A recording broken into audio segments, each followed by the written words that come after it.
Welcome, fellow lovers of the weird and strange. This is Lance, your host of Legends of the Hidden Horde, where we explore the folklore behind the mythical creatures that stalk the dark corners of our globe. A huge thank you to all of you for tuning in. Your ears make these strange journeys possible.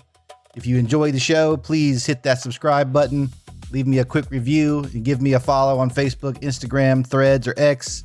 Your support truly makes a difference. Now, let's dive into the next story. Reapply your bug spray and grab a mosquito net. We're heading into Seminole country on episode 21, Hvcko Capko. Deep in the margins of the old lands where the rocky barrens meet the whispering hammocks of what the Seminole people have long called home, and echoes of the long walk westward still linger in memory, there dwelled a presence known as Hvcko Capko, the long ears. Its name, carried in the Muskogean tongue of the Seminole, spoke of vigilance and warning, ears that stretched unnaturally long, attuned to the subtle fractures in the world's balance. According to the threads of tradition preserved in Southeastern indigenous lore, Hvcko Capko was no ordinary beast. It moved on four legs, pelt as gray as storm-washed stone, its body crowned by a horse's tail that switched like a restless spirit. Some who carry the stories described it as donkey-sized.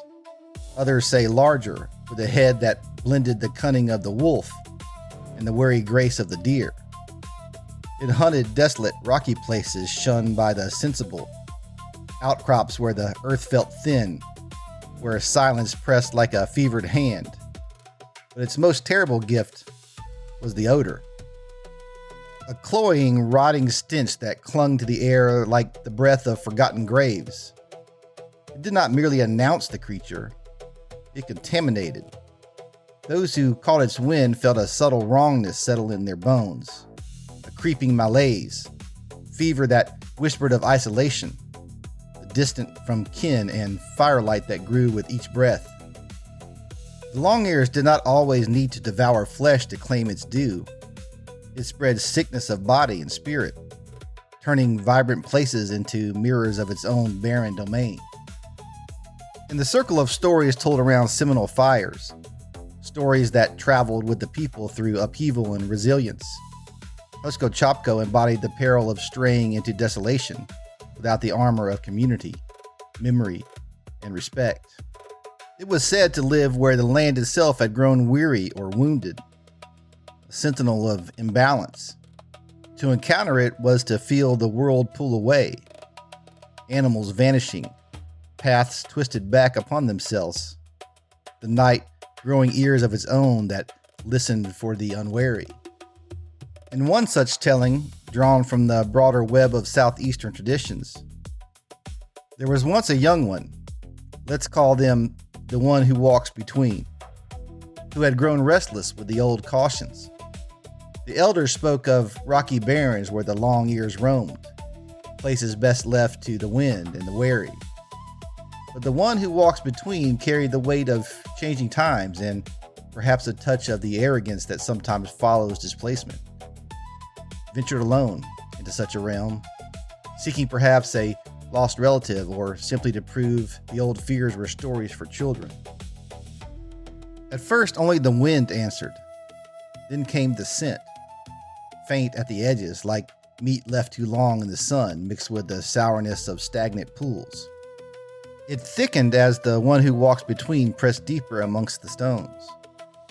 Shadows lengthened with unnatural ears, a low rustle, too deliberate for wind, accompanied by the faint switch of something like a horse's tail through a dry brush. No clear form revealed itself at first, only impressions.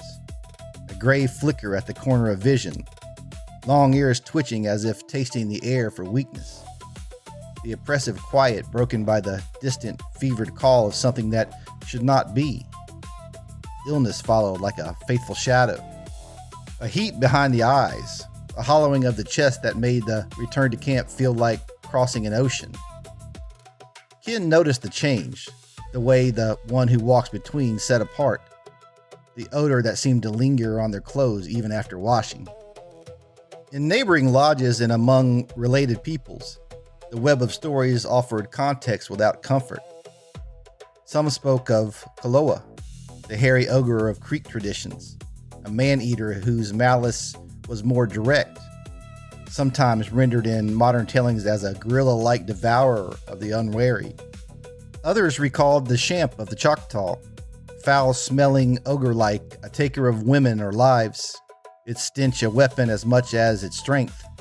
And across the southeast ran the shadow of Isti, the man-eater, sometimes a great cat in Creek and Seminole tellings, sometimes bear-like or even echoing ancient memories of larger beings in Alabama and Kawasaki accounts. These were not identical to Hvcko Capko, but facets of the same cautionary lattice, beings that police the boundaries between the ordered world of the people and the hungry, contaminating wild. The one who walks between survived the encounter, or so the variations claim, but returned altered. Some endings say the fever broke only after ceremonies of cleansing and reconnection, smudging, storytelling, the reaffirmation of ties to land and community. Others leave it ambiguous. The long ears does not always kill outright.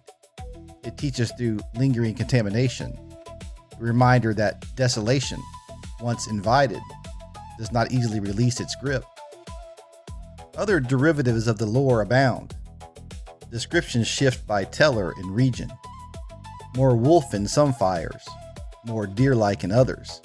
Its hunger sometimes literal, more often a draining of vitality through disease. Modern retellings occasionally blur it with cryptid curiosity or even Bigfoot-adjacent imagery, yet the core remains rooted in indigenous warnings about place, pollution, and the cost of forgetting. Not every account cast it as a flesh eater. Its power often lies in what it spreads rather than what it consumes. These variations underscore the living, adaptive nature of oral tradition rather than fixed dogma. The story of Hvcko Capko does not end with the one who walks between. It continues in the quiet persistence of the people who carry it, a thread in a larger garment of Southeastern indigenous resilience. Hvcko Capko stands as the reflection to the human condition and our relationship with the more than human world. It teaches that desolation is never truly empty. It is alive with consequence, a living warning against the pride of isolation, the neglect of ancestral wisdom, and the disruption of ecological and spiritual reciprocity. Its foul odor and contaminating presence remind us that imbalance, whether environmental degradation, cultural disconnection, or personal estrangement from community, does not stay contained. It spreads, subtly at first, then pervasively, eroding health, connection, and vitality. The long ears listens where we have grown deaf to the land's signals. Its lessons urge humility.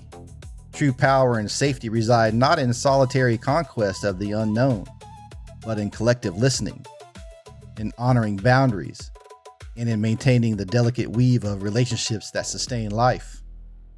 In a world accelerating toward further fragmentation, through climate shifts that create new desolate zones, through pandemics that echo ancient contagions, through erosion of diverse knowledges under modernity, Hvcko Capko and its kin whisper of future implications. Indigenous stories like these are not relics, but vital technologies for survival. They encode deep ecological intelligence and ethical frameworks that the broader world increasingly needs. By respecting and amplifying these traditions on their own terms, rather than extracting them, we open pathways to resilience. The entity challenges us to ask, will we continue venturing into the metaphorical rocky barrens alone, inviting contamination? Or will we walk together, ears attuned to the warning, restoring balance before the sickness of disconnection claims us all?